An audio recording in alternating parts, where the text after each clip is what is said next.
Earlier this week, NRT sat down with David Pollock of the Washington Institute for Near East Policy for a wide-ranging discussion on Iraq, the Kurdistan region, the broader Middle East, and the dynamics of the U.S. presidential election. How important was the visit by Iraqi Prime Minister Mustafa al-Kadhimi to the U.S.? Will it help him to shore up U.S. support moving forward? Well, yes, I think it is a very important visit.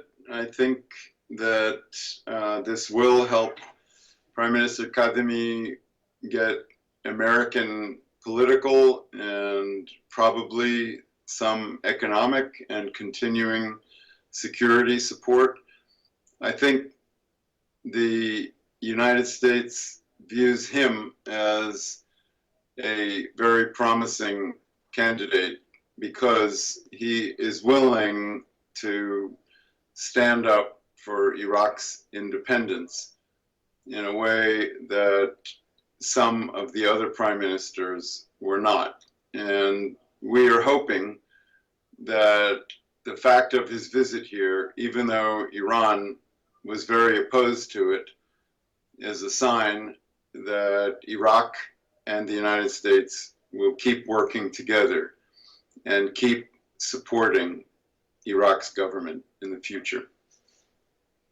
Do you think that the ongoing strategic dialogue between Iraq and the U.S. will strengthen U.S. influence and its role in Iraq? Well, honestly, I think this is more an Iraqi decision, not an American one. The United States, I think, has had pretty much the same strategy for a number of years in Iraq, which is to limit our direct involvement on the ground. But the Iraqi government is different now, and the Iraqi people, we can see, are tired of the problems that Iraq has faced internally and also from Iranian interference with militias and corruption and pressure on the Iraqis. So this is something that the United States can work with better now than we could as recently as the last year. Can you talk a bit about the role of the Kurdistan region in discussions around the U.S.-Iraq strategic dialogue? Right, yeah. Well, the KRG is a very important part of Iraq and a very important advocate for good relations between Iraq and the United States. So any agreement between Washington and Baghdad these days is going to have an important role for the Kurdistan region of Iraq and for the people in it and for the Peshmerga and for the government of the Kurdistan region of Iraq.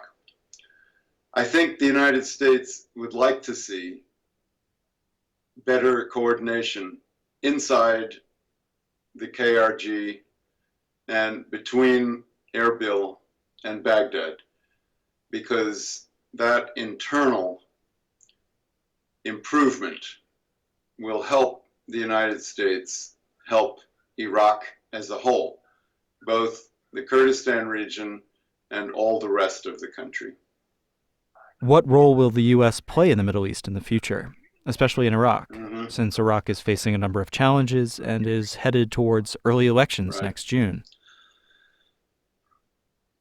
Well, that's a very important question. And Iraq will have an election, an early election, we hear, and of course the United States is also having a very important presidential election in just a few months in early November. And both of those elections will have effects on US policy in the Middle East and, of course, in Iraq. I think that in the United States, both President Trump and Joe Biden, the Democratic candidate for president, are likely to want to keep the commitment of the United States to help Iraq defeat Daesh and contain Iran and become a more peaceful and stable and prosperous country that is friendly to the United States. But both of them want to do that with just a limited direct American presence on the ground in Iraq. And really, it's more up to the Iraqis themselves to make this partnership as good as it can be. There's also some voices here in Washington asking for the United States to turn away from the Middle East, and that includes Iraq. After 20 years of very, very deep US involvement and many sacrifices. But my own view is that in the end, the United States will stay active in the region because it's important to us, to you, of course, but also to the rest of the world. What are the U.S. strategies Yes. in the Middle East, with particular regard for Iran and its proxies in Iraq and Syria? Sure, right. The U.S. strategy is, first of all, to defend Americans and American interests in the region and to help our friends in the region defend themselves. And right now, and for the future, one of the main opponents that we and our friends have in Iraq, in Syria, and in many other places around the region is Iran and its proxy militias. So the American role is to keep some military presence on the ground and in the air and in the Gulf and in the Mediterranean Sea in order to protect ourselves and our friends, or help protect ourselves and our friends against these Iranian threats, to provide arms and intelligence and diplomatic support to our friends in the region in order to contain and confront these Iranian threats. But again, to do that in a way that does not require a major American military confrontation with Iran or with its proxies. That is a responsibility of the local partners that the United States has, if necessary. And I think all of us hope to avoid that kind of major military confrontation, and instead, in the end, to convince the Iranian government to resolve these issues in a way that the United States and its friends in the region can accept peacefully. What is your opinion about the recent UAE-Israel agreement to normalize relations? I think that the UAE-Israel agreement is a very positive step. Obviously, it doesn't solve all of the region's problems. There are many, many conflicts and issues in the region that have nothing to do with Israel or with the UAE. But to me, it's a sign that some governments in the region are now willing to take more creative steps to bring some of the region's problems to a close and to start a new chapter of cooperation and even friendship with each other. And this, in the long run, I think gives hope to all of us that someday some of these conflicts, at least, will be over, and the countries and the people of the region can work together against their common enemies of terrorism and regional hegemony by outside powers and economic challenges and health challenges and all of the other issues that they need to work on together if they are going to be fully successful. So this new agreement is a step in the right direction, but it needs to be followed, and I hope it will be followed by other steps. You have previously said that Iranian intelligence agencies operate facilities and agents in the Kurdistan region's Soleimani province. Do you think that those still exist, and do they have an impact on the Kurdistan regional government?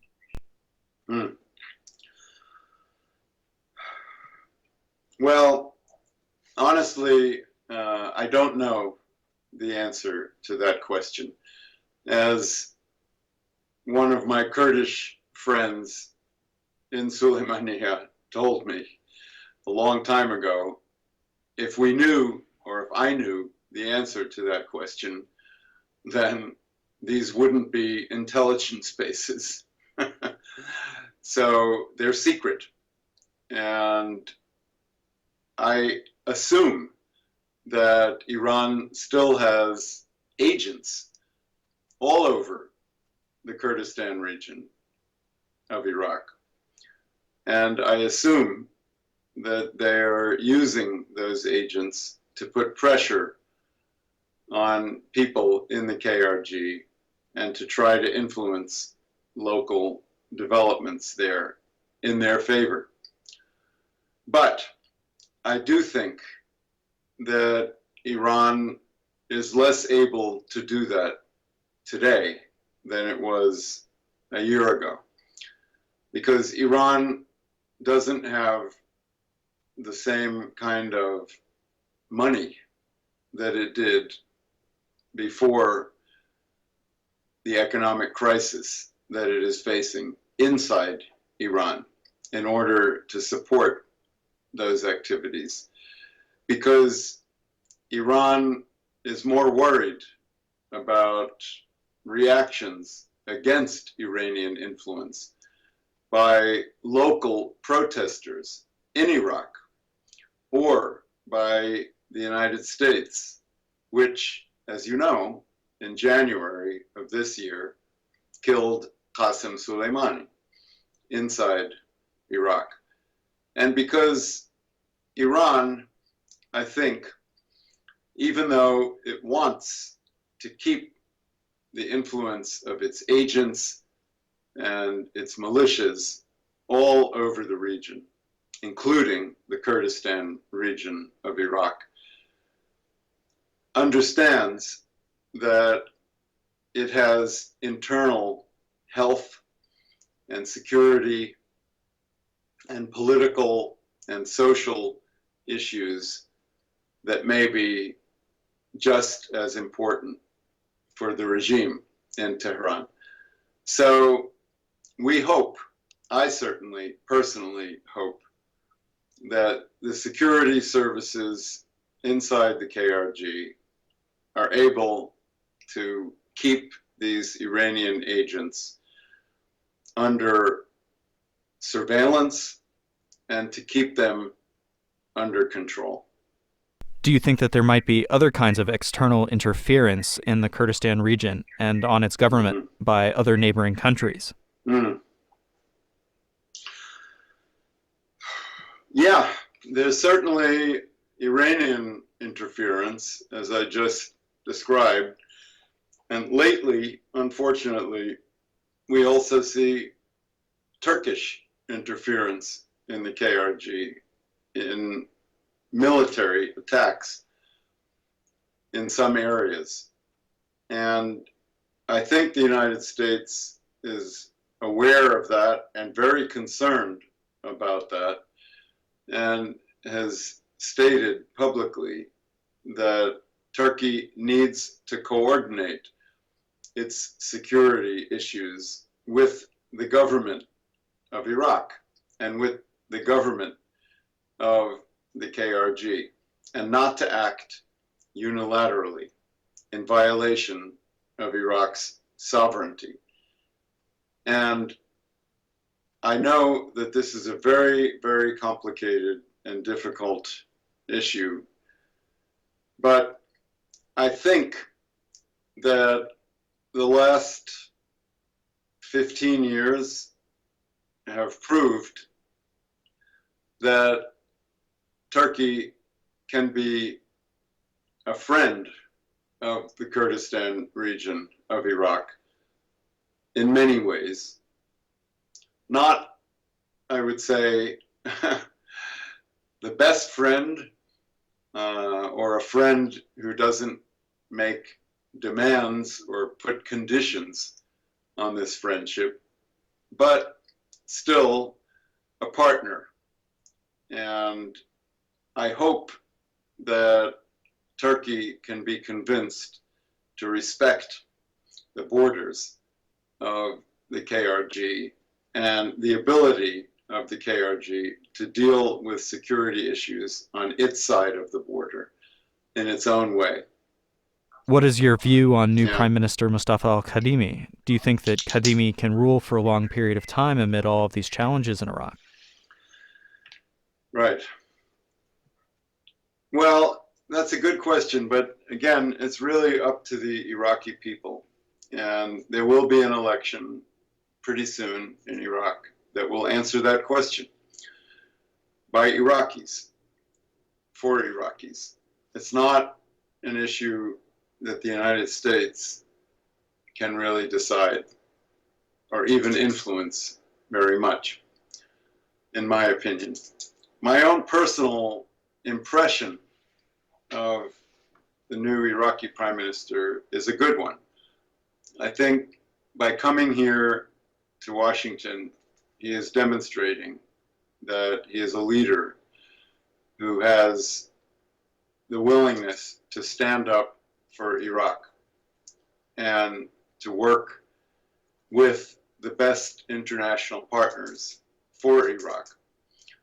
And I think he has also taken steps to deal with the militia issue inside Iraq. Still a long way to go, but he's made a start of controlling the Hashd al-Sha'bi. I think he has tried already to make relations between Baghdad and Erbil more constructive in the economic and security areas. I think that he is serious about trying to fight against corruption in Iraq, although that is also a very difficult challenge. So in all of those ways, my impression is that he is a good leader for all of Iraq. And I hope that Iraqis share that view, and I wish him success in the future. But it's not clear to anyone whether he or anyone else will be able to fully deal with the economic and the security and the health and the corruption and the militia issues and all of the other issues that Iraq faces. It's a very, very tough job. And again, I wish him success, and I hope that Iraqis will judge him in a way that reflects his good intentions and hopefully the good results that he can achieve. Baghdad and Erbil recently came to an agreement where the federal government will send monthly transfers of money to the KRG to pay public sector salaries in return for certain concessions about its border crossings. Do you think that the U.S. played a role in Kadimi's decision to send the funding?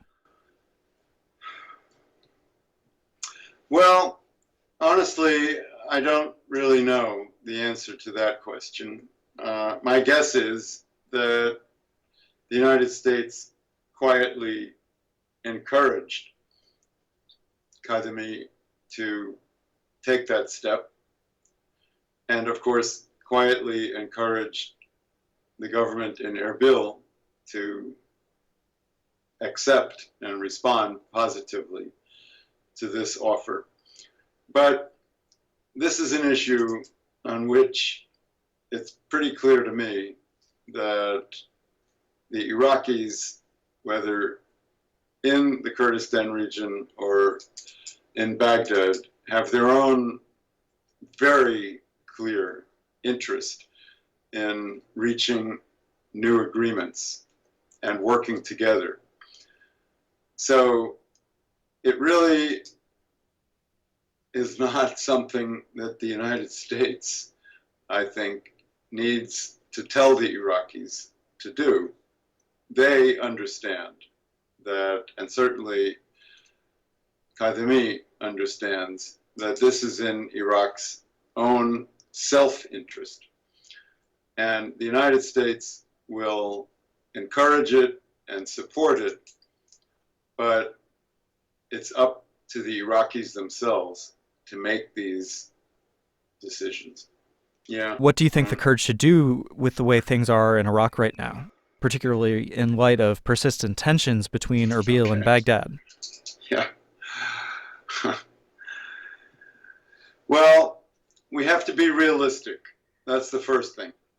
And I know that a few years ago, the Kurds voted in a referendum for independence, but it didn't work out. They were stopped by their neighbors, by Turkey, by Iran, and by the government in Baghdad, stopped by force. And for that reason, my own view is that real autonomy is probably the most realistic and the best future that the Kurds in Iraq can enjoy. And when I say the best autonomy, that means that they deserve, and I think they have a good chance of enjoying self-government, of enjoying internal stability, of enjoying good relations with the rest of Iraq in many areas, and of remaining a democracy, and of remaining very good friends of the United States. And all of that is, I think, very realistic and actually very hopeful. I'm optimistic. Despite the many challenges and despite the internal divisions inside Iraqi Kurdistan, that the record on the whole of success of the last 30 years can continue and become even better in the future. But that means working with Baghdad in order to resolve the issues that divide the two parts of the country, and in order to work together on the issues that they have in common. It's those issues of economic development, of internal stability, of independence from too much interference by anyone else in their own affairs. It's those issues that can bring the Kurdistan region and the Baghdad government and all Iraqis closer together in the future. And the Kurds will benefit from that most of all. You referred to the 2017 independence referendum. Do you think the Kurds in this part of Iraq had to try to achieve independence or some kind of confederalism so that the central government would have less influence on the region? Well, again, I have to say, it's not for me to decide that question. I personally told the leaders of Iraqi Kurdistan before the referendum that the choice was theirs to make, but that they shouldn't expect support from the outside, certainly not from the United States, for an attempt at full independence. And in the end, so far, I think that many people looking back on this would say, well, it was a sincere attempt, but it came at a very high price.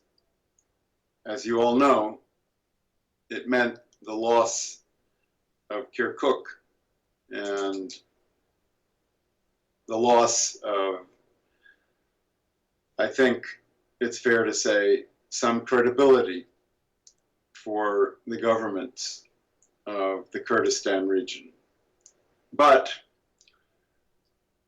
we are back at the kind of, more or less, the situation before 2014. And in many ways, I think this experiment, even though at independence, even though it failed, leads the way to a more stable situation in the future. I'm not sure exactly, to be very frank, what the difference is between confederation and autonomy or federalism or federation, which exists today. And so, honestly, I wouldn't waste a lot of time or energy trying to address technical details like that. Instead, I would say, how do we focus on practical ways to improve the lives of our people, and to do that through the mechanism of regional autonomy that the KRG still enjoys inside Iraq. Let's talk about the situation in the U.S. The U.S. presidential election is getting closer every day. Yes. The Republican candidate and incumbent Donald Trump and the Democratic challenger Joe Biden are making different promises about how to change U.S. strategy and policies in the Middle East. Do you think that these are all just campaign rhetoric, or will they be put into effect? Okay. Well, if the Democratic candidate, Joe Biden, wins the election and takes office in January of next year, yes, there will be changes in U.S. policy in the Middle East. And I think maybe the most immediate and important one will be that Joe Biden, if he does become president, will try to reach a new agreement with Iran. And probably try to do that by going back to the nuclear agreement that Obama reached when Biden was vice president back in 2015. But when it comes to other issues in the Middle East, whether it's the U.S. role in Iraq and especially in the Kurdistan region, or in Syria, or with Israel, or in the fight against Daesh and terrorism, and many, many other Middle East issues. I think that a democratic administration next year will not change US policy very much. Talk about changes, but to me, that talk is, I think, going to be not very significant if they actually win the election and have to deal with those issues from the White House next year. Between the two candidates, Joe Biden or Donald Trump, which one will give greater support to the Kurds? We've seen in the past several years that President Trump does not appear to know much about the Kurds. When there were acute tensions between the Kurds in Syria and Turkey, he said that the Kurds did not help the U.S. during the Normandy invasion in World War II. Right. And at other times, he did not appear to understand the difference between the Kurds in Iraq and those in Syria. What can we expect from both candidates with regard to Kurdish issues? Right. That's a very interesting question about the differences between Biden and Trump on Kurdish issues. And I agree with your question in that President Trump clearly doesn't know very much about Kurdish history or geography or politics. And I personally thought it was what we call ironic, meaning funny, but in a sad way, that Trump talked about the Kurds not being with us in Normandy, when in fact it was the Turks who were neutral in World War II and offered no help to the United States or Britain or our other allies in fighting against the Nazis in Europe.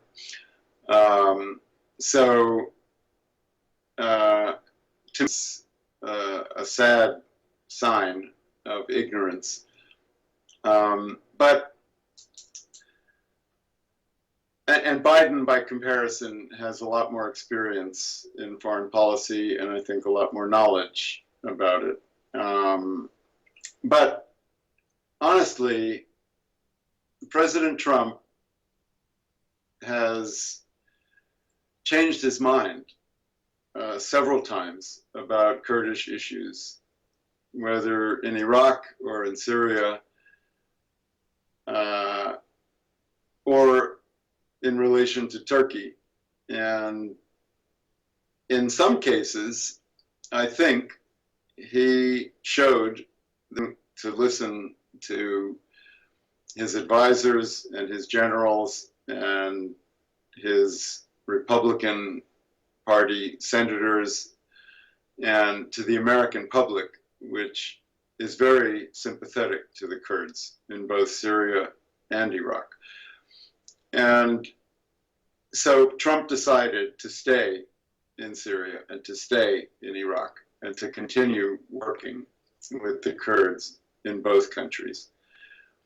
And in the end, I actually don't think that Biden's policy will be very different. He knows more about foreign policy and he knows more about the Kurds. He's sympathetic to them, as most Americans are. But I don't think he's going to take really major different steps on Kurdish issues in the region. And where he will be different, I think, is in trying, as I said, to reach some kind of better understanding with Iran. And that may have some effect on the Kurds. Although my guess is that the effect very limited. So that, for example, the Kurds in Iran, who suffer greatly from oppression by their own government, I think will not be a factor in an American outreach to Iran under a Biden presidency, as they have not been under Donald Trump. And the Kurds in Turkey, the largest population of Kurds anywhere in the world by far, I think also, unfortunately, in my personal view, will not be a factor in Biden's approach to Turkey, but not been a factor in Trump's approach to the Erdogan government there. Between Trump and Biden, who do you think has more of a chance of winning the U.S. presidential election in November? Right, yeah. Okay, sure. Yeah, all right. Well, you know, we know from the last few years that we're living in a time of many big surprises. So nobody can really be sure to that question. Who's going to win the U.S. election in November? I think the chances are that Biden will win and Trump will lose based on the public opinion polls that we see here that show that Biden is leading. But we still have 2 months to go, and or more than 2 months, a little bit more than 2 months, and things could change, and there could be, unfortunately, a lot of very tough technical challenges in this election because of the coronavirus and people being afraid to vote in person and trying to vote and encountering problems with that. So that could possibly change the outcome of the election in a way that is impossible to predict right now. So I would say, if I had to bet, as we say, I would bet on Biden, but I wouldn't bet